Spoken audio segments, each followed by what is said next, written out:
Tapi Allah tidak bercerita tentang perang Badar itu dalam Al-Quran. Allah bercerita tentang nilai-nilai yang ada di balik perang Badar. Ya. Kalau di Sirah Nabawiyah kita dipertontonkan dengan kejadian perang itu, tapi kalau di dalam Al-Quran di surat Al-Anfal yang dilihatkan oleh Allah adalah syariat-syariatnya. Ibu yang dimuliakan oleh Allah, perang Badar. Kenapa?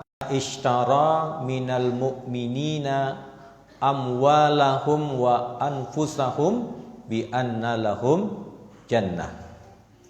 Yang diminta oleh Allah ishtara. Ishtara itu artinya dari kata membeli. Ishtara. Allah yang membeli. Kalau kita bertransaksi, tidak ada transaksi yang lebih baik di muka bumi ini antara transaksi kita dengan Allah. Kalau transaksi kita dengan manusia itu punya kepentingan. Tapi transaksi kita dengan Allah, transaksi yang pasti. Makanya Allah mengingatkan dalam surat Al-Mutaffifin, wailul lil mutaffifin alladzina idza qtalu aw wazanu yukhsirun. Jadi kalau dengan orang bisa saja kita rugi atau kita ditipu. Tapi dengan Allah dipastikan tidak ada penipuan. Ya, innallaha ishtara minal mu'minina. Ini dari orang mukmin, Pak. Mukmin itu ismul fa'il. Mukmin itu adalah pelaku, orang yang menjaga Allah. Ihfazillah yahfazuka. Kalau dia punya harta, bukan harta yang menjaga dia.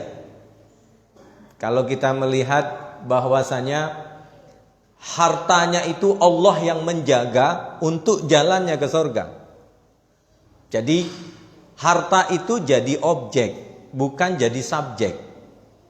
Jadi harta yang dia miliki itu adalah jalan-jalan yang Allah berikan kepadanya untuk bertemu dengan Allah Subhanahu wa taala. Jadi posisinya berbeda, Pak.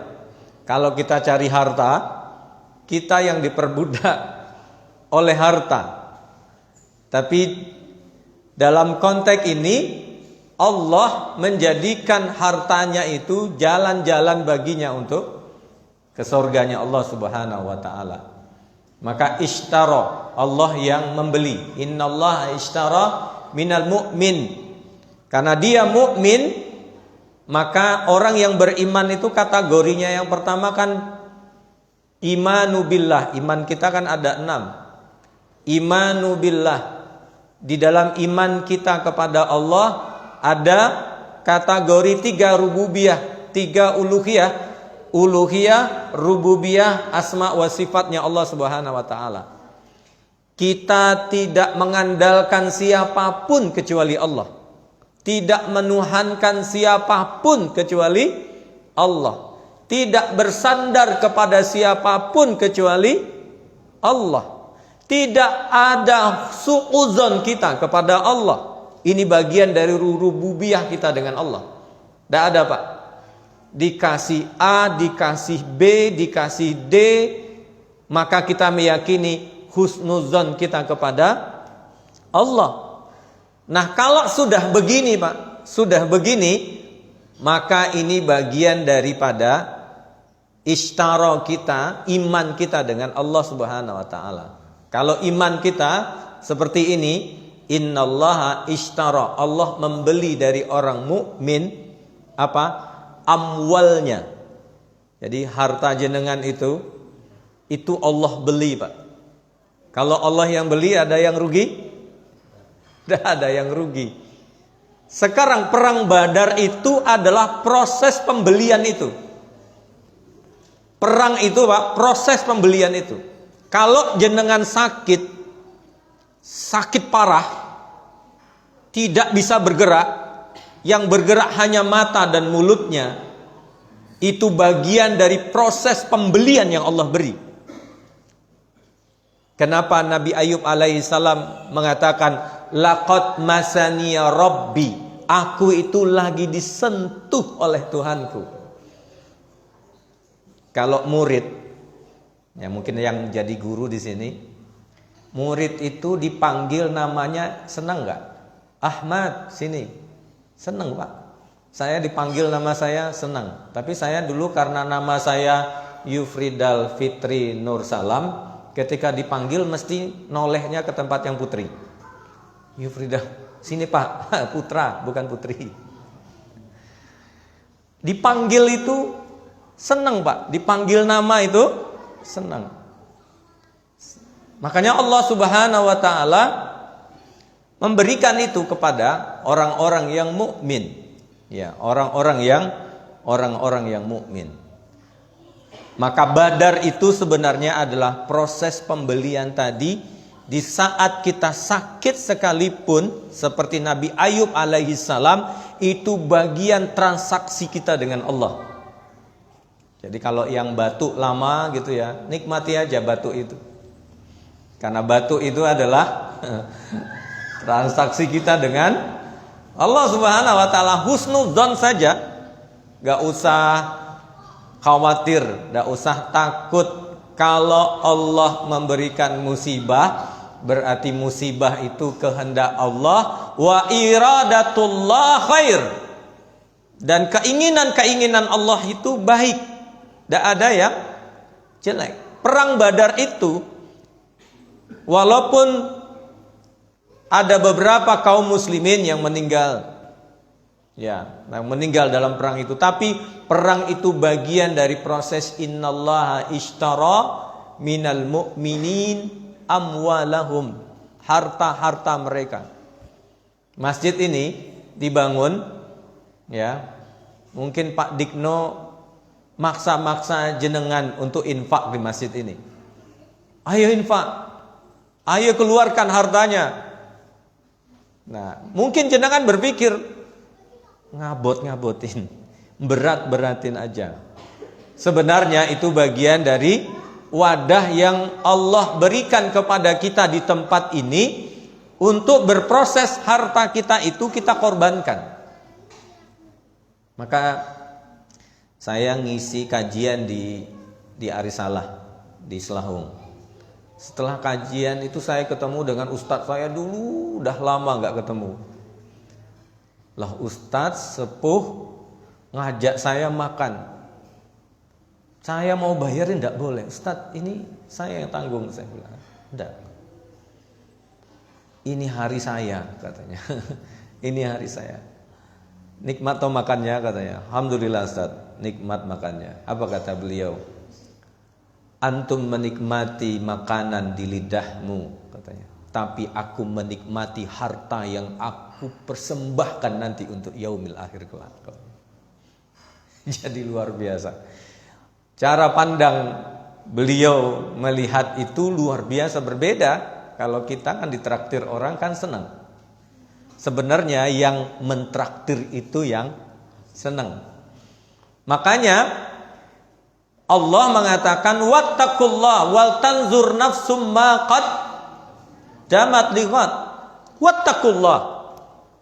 Jadi lapisannya dua lapis, Pak. Yang pertama ittaqillah, yang kedua yang lapisan bawah wattaqullah, ittaqillah, yang bawah yang tengah-tengah wal tanzur nafsum ma qaddamat liqat. Kalau roti burger itu, yang burger itu yang mananya? Yang tengahnya atau atas atau yang bawahnya? Burger itu kan yang tengahnya, Pak. Tapi lapisannya adalah takwa kepada Allah, lapisan bawahnya takwa kepada Allah. Pertengahannya ini adalah wal tanzur nafsum ma qaddamat lighad. Apa yang sudah kita persembahkan nanti untuk yaumil akhir kelak. Itu intinya. Perang Badar ini sebenarnya adalah permintaan ujian yang diberikan oleh Allah Subhanahu wa taala, apa yang dipersembahkan oleh para sahabat untuk perjuangan dakwah itu. Makanya ketika Rasulullah Shallallahu alaihi wasallam sebelum perang dimulai, berdiri Rasulullah Shallallahu alaihi wasallam. Bagaimana menurut kalian? Perang ini dilanjutkan atau tidak? Nah, Rasulullah bermusyawarah, Pak. Yang Rasulullah itu Masya Allah, yang ditanya pertama kali itu Abu Bakar Siddiq. Bagaimana pendapatmu wahai Abu Bakar? Abu Bakar diam, Mbak. Sebenarnya kalimat itu ditujukan kepada siapa sebenarnya? Apakah Rasulullah ragu dengan orang-orang muhajirin? Mereka yang telah meninggalkan seluruh hartanya di kota Mekah. Tidak mungkin kalimat itu sebenarnya tertuju kepada Abu Bakar Siddiq dan Umar bin Khattab. Tidak mungkin itu. Tapi yang ingin ditegaskan oleh Rasulullah adalah orang-orang Ansor. Tapi kalimat itu disampaikan kepada Abu Bakar, diulang 3 kali. Bagaimana pendapatmu wahai Abu Bakar? Bagaimana pendapatmu wahai Umar bin Khattab? Apa kata Sa'ad bin Mu'az? Apakah kami yang engkau hendaki ya Rasulullah? Katanya. Rasulullah nyindir sebenarnya. Kalimatnya Rasulullah itu luar biasa. Apakah kami yang engkau minta ya Rasulullah? Apa kata Sa'ad bin Mu'az? Innallaha ishtara minal mu'minina amwalahum wa anfusahum bi anna lahum jannah. Di ayat yang lain diulang oleh Sa'ad bin Mu'az. Innallaha ishtara anfusahum wa amwalahum bi anna lahum jannah. Jangankan harta yang kau minta ya Rasulullah, kami orang-orang Ansar ini mempersiapkan jiwa dan harta kami. Bukan lagi harta, jiwa kami persembahkan terlebih dahulu, setelah itu harta. Ini tingkatan kedua, Pak. Ya, jadi kalau ngajak orang itu, kalau fikih dakwahnya, ngajak orang dakwah ke masjid lalu ngajak makan, nah itu innallaha ashtara minal mu'minina amwalahum itu. Nah, jadi kalau yang ke masjid karena mau makan nggak apa-apa. Berarti sesuai ayatnya, innallaha ishtara minal mu'minin amwalahum. Nah, jadi kalau ngajak mahasiswa, ayo makan, kemana? Ke rumah makan. Habis itu ke masjid. Nah, sarananya makan, tapi ujung-ujungnya masjid. Nah, Allah mempersembahkan Badar itu untuk lahan perjuangan. Kalau kita di sini, masjid ini, tempat ini yang mempersiapkan makan, mempersiapkan ustadznya Pak Win itu, Masya Allah. Kalau WA saya itu, Ustadz bisa hadir, karena khawatir tidak bisa hadir. Pak Dikno juga itu, sehari sebelumnya udah telepon, Ustadz bisa hadir besok. Coba bayangkan, nyiapin ustadz itu bukan perkara gampang ternyata ya. Kalau tidak datang, gimana ini? Khawatir juga gitu ya, khawatir juga. Itu dari jiwa-jiwa yang tertahan seperti itu adalah bagian dari proses ishtara itu sendiri. Waktunya, tenaganya, pikirannya, Masya Allah. Perang Badar ini termasuk. Apa yang ada di dalam? Setelah perang Badar berakhir, kemenangan kaum muslimin, ya, alhamdulillah dimenangkan oleh kaum muslimin. Lalu Nabi tinggal di tempat Badar itu selama 3 hari, Pak. 3 hari ini untuk menyelesaikan mayat, memastikan kalau ada yang masih hidup. Yang ketiga, ternyata yang panjang itu adalah sebagiannya itu menuntut harta rampasan. Kata yang sebagian, kami yang berhak banyak karena kami yang menjaga tenda Rasulullah SAW. Sebagian mengatakan kami yang berhak banyak karena kami yang menyiapkan logistik. Sebagian mengatakan kami yang lebih banyak, kami yang berada di tengah-tengah pertempuran perang itu. Menurut jenengan yang banyak yang mana?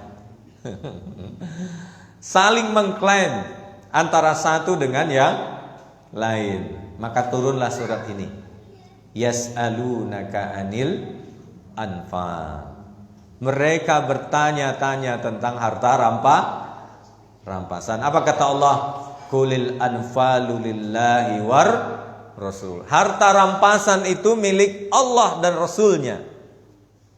Ya. Wattaqullah. Nah, ini Pak, disebutkan oleh Allah. Wattaqullah wa aslihu zata bainikum wa atiullaha wa rasulahu in kuntum mu'minin. Ada beberapa poin terkait dengan harta ini, Pak. Namanya islahul qulub. Islah itu kalau orang bertengkar, maka namanya proses perbaikannya disebut dengan islah. Kenapa hati diislah? Ada bermasalah hati itu. Ya, bermasalah.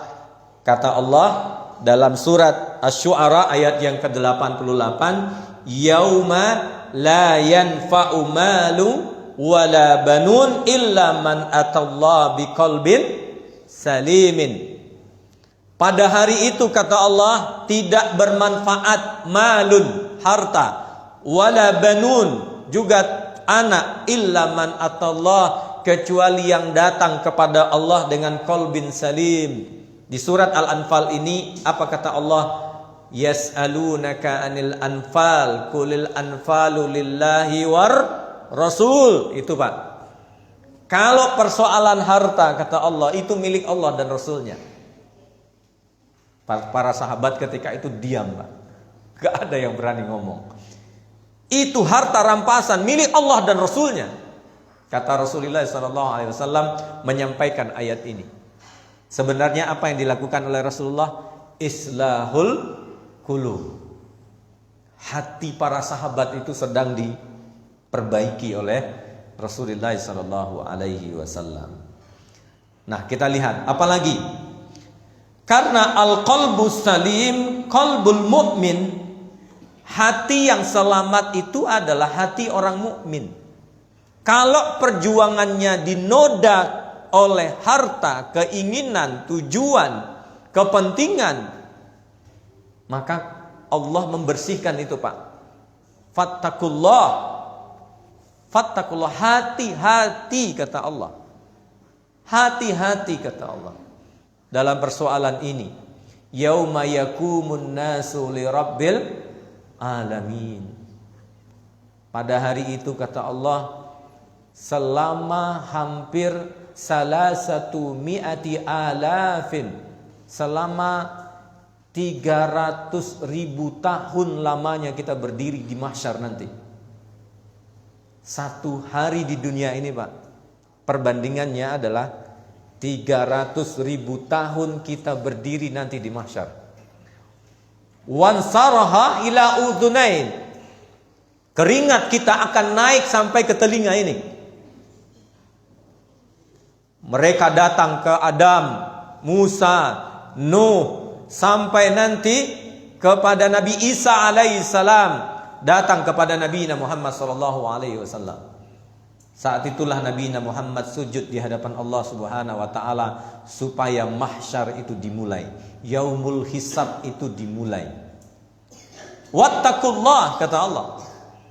Jangan kalian pikir hanya persoalan harta perperangan ini. Ini bahasa saya ya, Pak.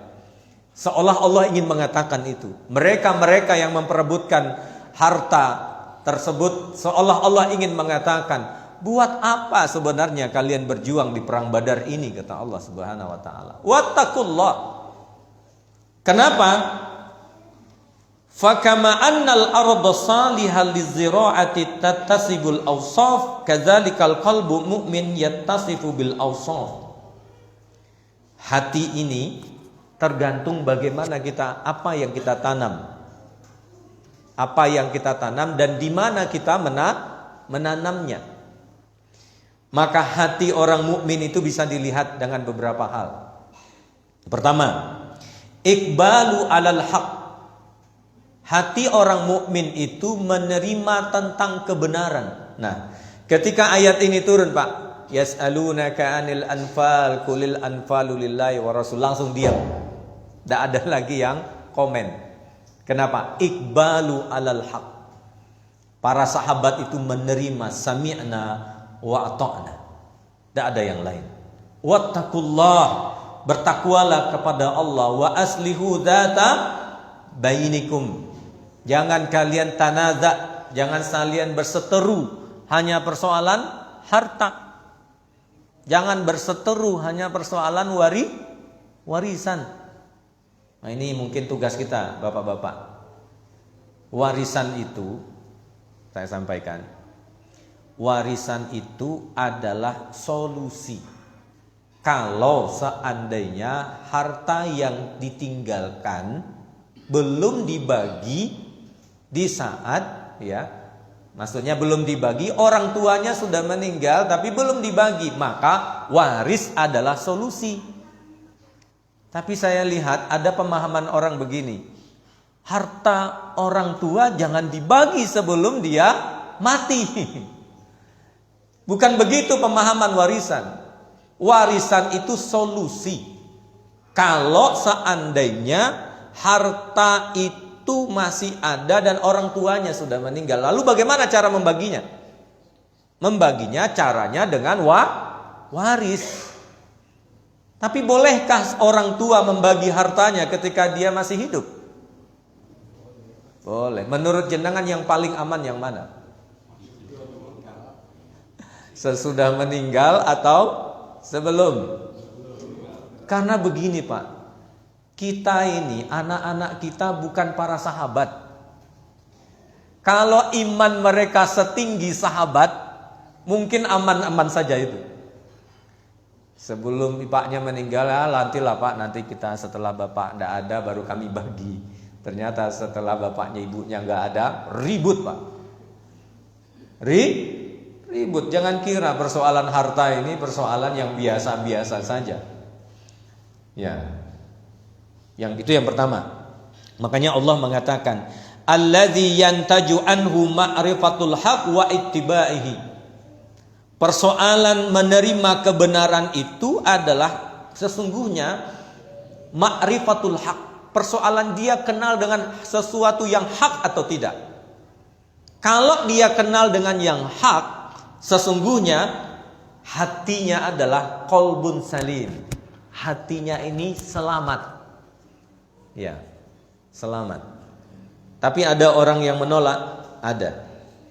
Fabashshir ibadilladzi yastami'unal qaula, mendengarkan, wa yattabi'una ahsana ulaika alladzi hadahumullah. Dia mendengar, dia mengikuti, mereka itulah Allah yang diberikan petunjuk oleh Allah Subhanahu wa taala, ulaika hum ulul albab. Nah, itu loh Pak. Mendengarkan dengan kesungguhan lalu mengikutinya, itulah orang yang Allah berikan hidayah. Ya, berikan hidayah. Kenapa kita sholat maghrib berjamaah? Bagian dari tanda iqbalul haq. Kita menerima kebenaran itu. Kenapa kita sholat isya berjamaah? Karena iqbalul haq itu sendiri. Kenapa orang jagain sholat 5 waktunya? Karena iqbalul haq, tanda hatinya selamat. Ya, hatinya selamat. Kenapa kita mau menerima keyakinan tentang yaumul barzah itu? Karena iqbalul haq. Kenapa kita menerima rukun iman itu, 6 itu? Karena iqbalul haq. Kalau tidak Pak, mengeluarkan harta, innallaha ishtara minal mu'minin tadi itu berat Pak. Berat. Bukan perkara mudah. Yang bisa menerima itu adalah orang mukmin. Yang mukmin iqbalul haq. Dia mendengarkan, dia mengikuti, dan Allah berikan petunjuk kepadanya. Makanya kita itu kenapa sholat kita itu 5 waktu Pak? Karena antara sholat ini kafarat, penghapus dosa kita. Dosa-dosa kecil ya, bukan dosa besar. Subuh dengan zuhur, dosa ini antara subuh dengan zuhur di kafarat di waktu zuhur. Zuhur dengan asar, asar dengan maghrib, maghrib dengan isya. Nah, itu namanya kafarat. Minal jum'ah ilal jum'ah, dari Jumat ke Jumat di kafarat juga. Dari Ramadan ke bulan Ramadan di kafarat lagi. Maka Nabi bertanya, gimana menurut kalian kalau kalian mandi 5 kali sehari, kata Rasulullah. 5 Ya bersih ya Rasulullah. Begitulah sholat. Nah, keyakinan ma'rifatul haq ini tentu kita dapatkan dengan tolabul ilmi. Gak mungkin enggak. Kenapa orang itu mau berkorban sedemikian rupa? Karena dia paham. Kalau nggak paham, diejek, Pak. Ngapain ngurusin masjid? Capek-capek ngurusin umat. Ngapain capek-capek kamu mikirin orang lain? Ya, ada hadis Nabi Muhammad SAW. Rasulullah memerintahkan malaikat untuk menghancurkan satu kampung. Hancurkan, kata Allah Subhanahu wa taala. Malaikat datang ke Allah Subhanahu wa taala. Ya Allah, di dalamnya ada ahlul tahajud. Di dalamnya ahlul masjid, ahlul ibadah. Di dalamnya ada orang-orang itu ya Allah, kata malaikat. Kata Allah, timpakan azab itu ke mereka terlebih dahulu, kata Allah. Karena mereka hanya mementingkan diri mereka sendiri. Na'udzubillah, Pak. Jadi ada dakwah itu yang untuk kita, ada dakwah itu yang kita sebarkan kepada orang lain untuk kita mengajak orang lain kepada kebaikan. Nah, ada orang fataraha mu'ridatan anil haq wa ammal qulubul kafiratus sakimah. Sedangkan hatinya orang-orang kafir itu sakit. Sakim. Marid, sakit itu dalam bahasa Arabnya ada dua. Marid, sakim. Kalau marid itu fisik, sakim itu sakit fisik dan sakit hatinya ini. Maksudnya seperti umatnya siapa? Nabi Ibrahim alaihissalam berpesta, setelah itu menyembah patung. Mereka mengajak Nabi Ibrahim alaihissalam, Ibrahim, ayo kita pesta. Apa kata Nabi Ibrahim? Inni sakim, aku lagi sakit, aku gak mau. Kata Nabi, itulah pertama kali Nabi Ibrahim berbohong. Tapi bohongnya Nabi Ibrahim ini, bohongnya adalah bohong putih. Maksudnya bohong putih itu bohong yang gak berdosa. Tapi berbohongkah Nabi Ibrahim? Enggak, Pak. Coba, Nabi Ibrahim itu cerdasnya menggunakan kalimat inni sakim, aku sakit. Sakit apanya? Sakit hatinya. Tidak bohong Nabi Ibrahim. Tidak bohong Nabi Ibrahim. Pinternya Nabi Ibrahim itu. Ketika beliau berjalan dengan Sarah. Sama Sarah itu kan cantik, Pak. Jadi umur 90 tahun baru beliau punya anak Ishak. Ketika berjalan di wilayah Mesir, Raja Mesir itu kalau ada laki-laki berjalan dengan seorang perempuan walaupun itu istrinya, itu akan diambil. Ketika ditanya, siapa ini? Katanya. Apa kata Nabi Ibrahim? Hazihi ukhti. Ini saudara perempuanku. Kalau saudara perempuan gak diambil. Tapi kalau istrinya diambil. Wah, apa kata Nabi Ibrahim? Hazihi ukhti. Ini saudara perempuanku. Bohong kedua Nabi Ibrahim alaihissalam. Tapi kalimat hazihi ukhti itu, kalau di dalam bahasa Arab ada kata yang mahzuf, yang boleh dihilangkan. Hadhi ukhti fil akidah. Ini saudara perempuanku seakidah. Kan tidak bohong Nabi Ibrahim. Walaupun itu istrinya, kan saudara perempuannya seakidah. Kita ini saudara perempuan seakidah, Bu. Jangan kira tidak. Kita saudara. Kita itu saudara enggak? Keturunan Nabi Adam. Yang kedua, kita ini keturunan Nabi Nuh alaihissalam. Betul? Karena hanya 70 dan 80 pasang yang ada di kapal Nabi Nuh. Dan kita ini turunan Nabi Nuh alaihissalam. Jadi yang mengatakan, wah saya ini siapa lah taat katanya. Kita ini keturunan Nabi, Pak. Kalau ada yang Habib, berarti dia keturunan 3 Nabi. Nabi Adam, Nabi Nuh, Nabi Muhammad SAW. Ini jangan minder. Ya, yang jenggot-jenggot begini juga keturunan Nabi, minimal Nabi Nuh alaihissalam. Ya, Nabi Nuh alaihissalam. Baik, yang pertama, yang kedua, hubbul haq wal insirahu sabri lil Islam. Dia mencintai kebenaran. Kemarin kan waktu perang Badar ada namanya Mu'az bin Afra. Dua anak yang menebas kakinya Abu Jahal. Coba Pak. Kenapa anak 16 tahun, 15 tahun itu ingin memburu Abu Jahal? Padahal Abu Jahal itu dijaga oleh Pas Pampres. Kemarin di Solo. Muktamar Muhammadiyah, Pak Jokowi juga hadir. Nah, itu dijaga sama Pas Pampres. Saya pernah makan sate di sini, Pak SBY datang. Setengah jam sebelum itu, semua makanan kami bayar. Alhamdulillah. Hubbul haq. Kenapa laki-laki ini, Mu'az bin Afra ini, begitu dia pingin membunuh Abu Jahal? Abdurrahman bin Auf bertanya di perang Badar ini, kenapa engkau ingin membunuh Abu Jahal? Apa kata? Innahu yazummu Rasulullah sallallahu alaihi wasallam. Dia menghina Muhammad. Dia menghina Muhammad. Yang kedua, dia mengusir Muhammad sallallahu alaihi wasallam dari kampungnya sendiri. Aku enggak ridho, katanya kan. Coba bayangkan Pak. Ini yang disebut dengan hubbul haq. Dia mencintai kebenaran itu. Tidak takut menyampaikan, sampaikan. Ya. Kalau mungkin jenengan dihina, kenapa Pak menjaga jenggot? Kan kita dihina terkadang begitu. Ngapain jaga jenggot? Itu Islam simbolik katanya. Bukan Islam substantif katanya. Islam ini kan sangat subjektif, istilahnya begitu. Saya apa itu subjektif? Nggak ngerti dia kan. Agama Islam itu sudah tidak relevan.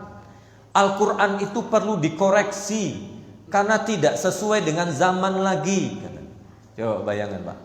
Coba jenengan digituin tiap hari, gimana rasanya hati ini? Rasanya ingin mengeluarkan samurai itu. Saya kalau pulang ke Padang bawa mobil, kalau saya kan cuma saya, istri, 2 anak perempuan, itu di mobil saya ada samurai sepanjang ini. Nah, jadi kalau ada yang nantang-nantang di tengah jalan, tak keluarkan aja, tak jatuhin, saya lari.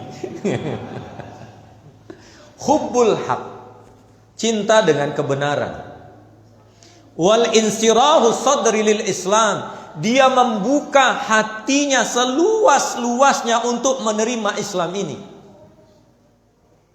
Coba, jenengan tahu bagaimana jalannya Rasulullah SAW. Rasulullah kalau jalan gimana caranya? Nah, jenengan pernah turun tangga dari atas? Nah, jenengan kalau turun tangga gimana? Apa yang jenengan tahan? Nah, Rasulullah itu jalannya agak cepat, tapi menahan ke depan. Nah, cepat dan menahan. Nah, ya teman-teman di Madinah kemarin itu, Ustaz, apa? Ustaz tahu cara jalannya Rasulullah? Gak tahu, saya bilang kan. Gini Ustaz, dipraktekkan. Nah, seperti orang turun tangga, menahan, tapi cepat. Itulah jalan Rasulullah SAW. Dan kita sebagai umat Rasulullah sallallahu insirahus sadar, kita melapangkan hati kita sepenuh-penuhnya. Coba bayangkan Pak. Yas'alunaka 'anil anfal qulil anfalu lillahi war rasul. Ketika ayat ini turun, langsung para sahabat itu diam Pak. Insirahul sadar. Lapang hati mereka. Kenapa? Karena itu panggilan iman pada Allah Subhanahu wa taala. Faman yuridillahu an yahdiyahu yasrah sadrahu lil Islam. Siapa yang Allah berikan hidayah, yasrah.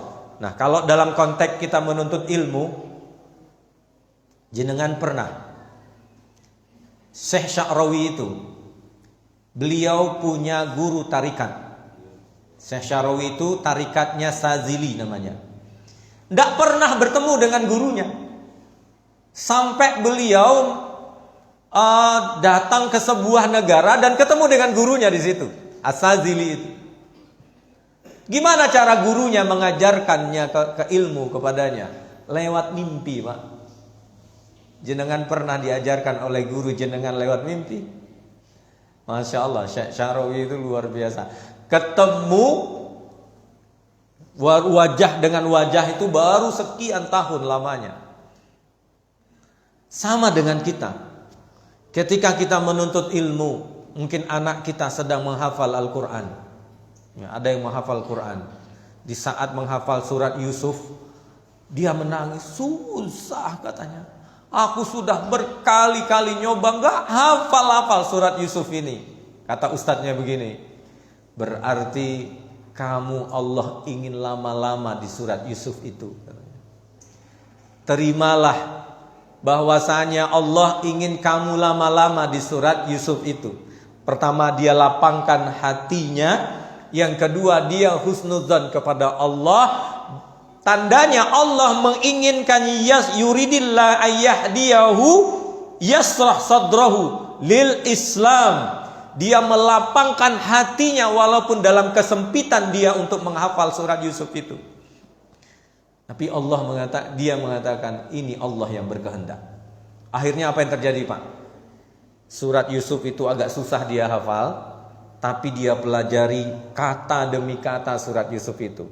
Jangankan maknanya, dia paham i'rabnya, dia paham tasrifnya, sampai segitunya, Pak.